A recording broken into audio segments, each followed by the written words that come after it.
వాహనదారులకు ఇబ్బందులే. అధ్వానంగా ఆర్ఎండ్బి రోడ్లు ప్యాచ్ వర్కులతోనే సరిపెడుతున్నటువంటి అధికారులట.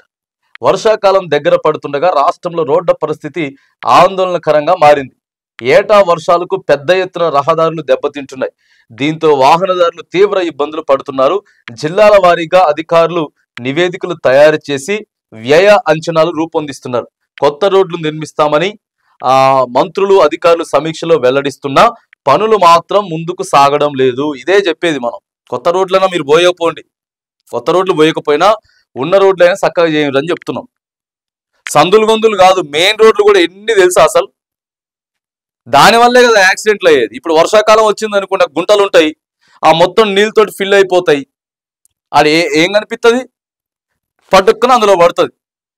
ఏజెన్సీ ప్రాంతాలు అయితే ఇక ఏజెన్సీ ప్రాంత ప్రజల గోడు వినేటోడే లేడు. ఎన్నో ఛానల్స్, ఎన్నో మీడియా, పెద్ద పెద్ద ఛానల్స్, పెద్ద పెద్ద దినపత్రికలు అటు ఏజెన్సీ గురించి రాస్తే రోజుకు యాక్సిడెంట్ అవుతుంది. భద్రాచలం నుంచి దాదాపుగా ములుగు అంటే 120 కిలోమీటర్లు ఉంటుంది. అక్కడ రోజుకో యాక్సిడెంట్ అవుతుంది. విపరీతంగా తిరుగుతాయి లారీలు, ఇసుక లారీలు ఎక్కువ. అలాంటి పరిస్థితులు రాష్ట్రంలో చాలా ఉన్నాయి. మరి వాటిని జర పోయండి అంటే మాత్రానికి మంత్రులు ఏం చేస్తారంటే ఇక్కడ ప్రెస్ మీట్లలో కూర్చొని మేము మొత్తం మంచిగా చేస్తాం. ఎన్ని యాక్సిడెంట్లు అవుతా ఉన్నాయి, మెయిన్ రోడ్లు ఎన్ని అస్తవ్యస్తంగా ఉన్నాయి. ప్యాచ్ వర్కులతో కనీసం మరి ప్యాచ్ వర్కులను సక్రమంగా చేయాలి, చేసేటోడు ఉంటాయి. ప్యాచ్ వర్కులు ఇవాళ చేస్తే మళ్ళీ నెల 2 నెలలకు పోతున్నాయి. అవసరమైన చోట్ల మరమ్మతులు చేస్తామని ఇక మంత్రులు అధికారులు సమీక్షలో వెళ్తే పనులు మాత్రం ముందుకు సాగడం లేదు. పలు రోడ్లకు నామమాత్రంగా ప్యాచ్ వర్కులు చేసి వదిలేస్తున్నారు. అధికారిక లెక్కల ప్రకారం రాష్ట్రంలో 1690 కిలోమీటర్ల మేర రోడ్లకు మరమ్మతులు చేయాల్సిన అవసరం ఉంది. దీనికి సుమారు 203 కోట్లు ఖర్చు అవుతుందని అధికారులు నివేదిక తయారు చేశారు. దీనికి ఇప్పుడు మన మిస్ వరల్డ్కి కూడా సేమ్ 200 కోట్ల రూపాయలు ఖర్చు పెట్టారు. గయ్యే 200 కోట్ల రూపాయలు ఉంటే మాత్రానికి రోడ్లు బాగైపోయేటి అట. చూడండి, ఇదే అదొద్దా అంటారు, అది కావాలి. మరి దీనికి కూడా ఒక 200 కోట్లు ఇవ్వండి. దానికి 200 కోట్లు పెట్టినా మంచి కార్యక్రమం చేసుకుంటున్నాం కదా. ఈ రోడ్లకు కూడా ఒక 200 కోట్లు ఇవ్వండి. మరి మరో 1683 కిలోమీటర్ల మేర రోడ్లకు బీటీ రెన్యువల్ చేయాల్సి ఉంది. ఇందుకోసం 847 కోట్లు అవసరం. చేపట్టాల్సిన పనులపై నివేదికలు తయారు చేసి ప్రభుత్వానికి పంపించామని, అక్కడి నుంచి అనుమతులు రావాల్సి ఉందని వారు పేర్కొంటున్నారు. మొత్తం కలిపితే 300 కోట్ల రూపాయలు పెడితే కొద్దిగా రోడ్లన్నీ కూడా బాగా అవుతాయట. అక్కడి నుంచి అనుమతులు రావాల్సి ఉందని వాళ్ళు పేర్కొంటారు. కొన్ని చోట్ల కొత్త రోడ్లకు టెండర్లు పూర్తయినా పనులు మాత్రం ప్రారంభించడం లేదు. గుత్తేదారులకు భారీగా బకాయిలు చెల్లించాల్సి ఉండడంతో కొత్త పనులు చేపట్టడానికి ముందుకు రావడం లేదని అధికార వర్గాలు పేర్కొంటా ఉన్నారు. ఇది జోగులాంబ గద్వాల్ జిల్లాలోని మానవపాడు మండలం అమరవాయి నుంచి కలుకుంట్ల గ్రామానికి వెళ్లే ప్రధాన రహదారి కొన్నేళ్లుగా మరమ్మతులకు నోచుకోవడం లేదు. సుమారు 5 కిలోమీటర్ల మేర బీటీ రెన్యువల్ కోసం 3.33 కోట్లతో అనుమతులు వచ్చాయి.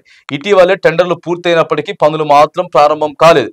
భారీ వర్షాలు వచ్చినప్పుడు రాకపోకలు నిలిచిపోయి వేరే మార్గంలో సుమారు 15 కిలోమీటర్ల తిరిగి వెళ్లాల్సిన పరిస్థితి కూడా ఉంది. ఆ నియోజకవర్గంలో ఉండేటటువంటి ఎమ్మెల్యే దగ్గర కూడా ఉంటుంది దమ్ము నిధులు తేవాలంటే. పదే జిల్లా మంత్రి దగ్గర, లేకపోతే అప్పుడప్పుడు ముఖ్యమంత్రి గారిని కలవడం, లేకపోతే అక్కడున్న జిల్లా కలెక్టర్ గారిని కానీ, లేకపోతే ఆదివాసీ ప్రాంతాలు అయితే అక్కడ ఉన్న ఐటీడీఏ పిఓని కలవడం కానీ, ఎప్పటికప్పుడు ఎప్పుడైనా కలవడానికి పోయేటప్పుడు ఒక లెటర్ పట్టుకొని పోవడం కానీ, నియోజకవర్గ ఎమ్మెల్యే మీద చాలా డిపెండ్ అయి ఉంటాయి. ఆ నియోజకవర్గంలో బ్రిడ్జిలు రావాలన్నా, లేకపోతే బీటీ రోడ్లు రావాలన్నా, సీసీ రోడ్లు రావాలన్నా, ఏదైనా ప్రభుత్వ బిల్డింగులు కావాలన్నా, ఎక్కడైనా ప్రహరీ గోడలు కట్టాలన్నా, వీటన్నిటికీ ఎమ్మెల్యే ఎప్పుడైతే ప్రతిపాదన చేసి ఆడికెళ్ళి సంతకం పెట్టి ఒకటికి 10 సార్లు తిరుగుతాడో అప్పుడు ఆ పని అయితే అవుతుంది. మరి ఎమ్మెల్యేలు పట్టించుకోకుండా ఏం కాదులే, చిన్నగా వత్తదులే, చేత్తదులే అంటే మాత్రానికి ఆ తర్వాత ఎన్నికలు వచ్చినప్పుడు అడుగుతారు. మళ్ళీ ఎన్నికలు వచ్చినప్పుడు మీరు ఏం చేశారు సార్, ఎన్ని రోడ్లు పోసింది సార్, ఇట్లా మేము చూస్తూ ఉంటాం. కొన్ని నియోజకవర్గాలలో ఎమ్మెల్యేలు పట్టుబట్టి తీసుకొచ్చి కొన్ని రోడ్లు వేపిస్తూ ఉంటారు. స్వతహాగా మరి ఎమ్మెల్యేలకు కూడా ఉండాలి, చెప్తున్నారు కానీ చేయడం లేదు. మరి వర్షాకాలం అయితే రాబోతా ఉన్నది. చాలా అధ్వానంగా ఆర్ఎండ్బి రోడ్లు ఉన్నాయి. ఎంత మేరకు మనం తగ్గించుకుంటే యాక్సిడెంట్లు అంత మంచిది. మన తెలంగాణ ప్రాంత బిడ్డల ప్రజల కోసం మనం 300 కోట్లు వెచ్చిస్తే పెద్దగా పోయేదేం లేదు. ప్రభుత్వం జర ఆలోచన చేసి రాబోయేటటువంటి వర్షాకాలం వస్తా ఉంది కాబట్టి ఈ నెల రోజులలోనే ఎక్కడెక్కడైతే బాగా ఇబ్బందులు అవుతా ఉన్నాయో రోడ్లకు మాత్రానికి అక్కడ మరమ్మతులు చేపట్టాల్సినటువంటి అవసరం అయితే ఉన్నది.